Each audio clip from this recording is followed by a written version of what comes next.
Students say OU is one of the greenest campuses in America.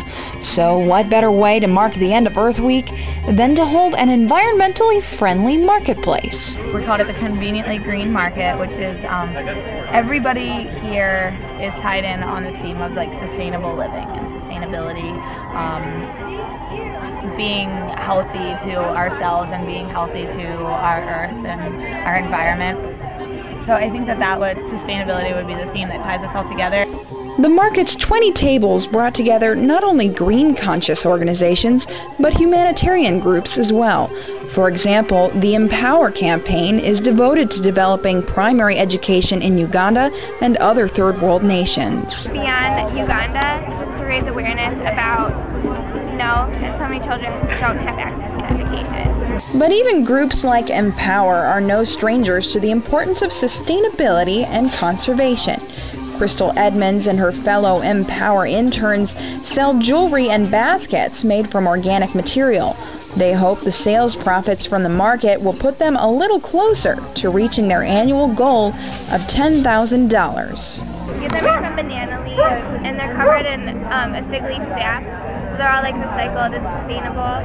And we also have necklaces that are made out of avocado seeds.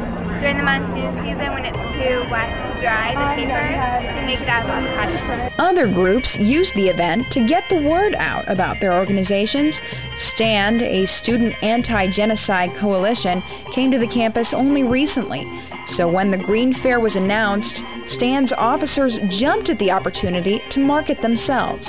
When we received an invitation to come, so I just thought it was really great because it's all these different groups of people who, care about the earth and care about the people of the earth and care about situations going on all over the world. And so obviously, we're a student anti-genocide coalition, but we right now are focusing on our core. The sponsoring organization, OU's Sierra Club Coalition, showed up with their eco-friendly creation, the Green Bike. As far as I can tell, they just have the bike hooked up to the battery, and as we pedal, it's charging the battery up to run what's over there. Anything.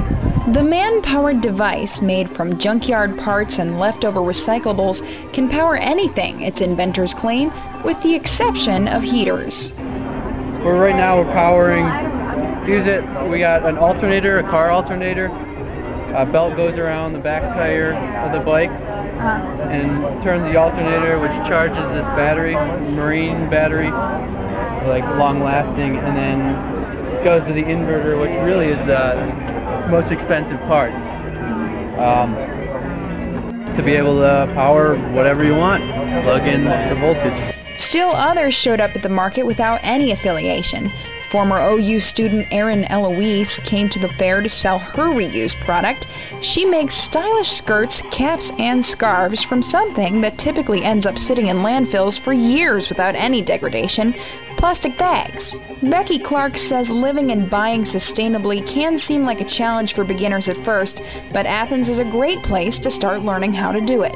Actually, everything that I'm wearing is either bought local or is bought from like reuse or new to you, and it's actually, there's really, I like to look good and be stylish, but I think that a lot of people underestimate thrift stores and secondhand stuff, because it's really, just because something doesn't fit somebody else doesn't mean it's not going to fit you and it's going to be good. So I think that's a really good message about buying local and reusing and not consuming too much energy. So why all the fuss? Rural Ohio and the surrounding Appalachians remain an important target for environmentalists and humanitarians, who say these are regions that struggle constantly with problems related to conservation and human rights. We are in Appalachia and very close. We don't see a lot of the effects of it right in Athens, but Meigs County, there's a lot of coal-fired power plants, actually the highest concentration in the country, and I think it's a good way for all of us that are here very close to it to just be we have the power to organize and we have the power to come together and show that we can be sustainable and provide information on others how to be sustainable too.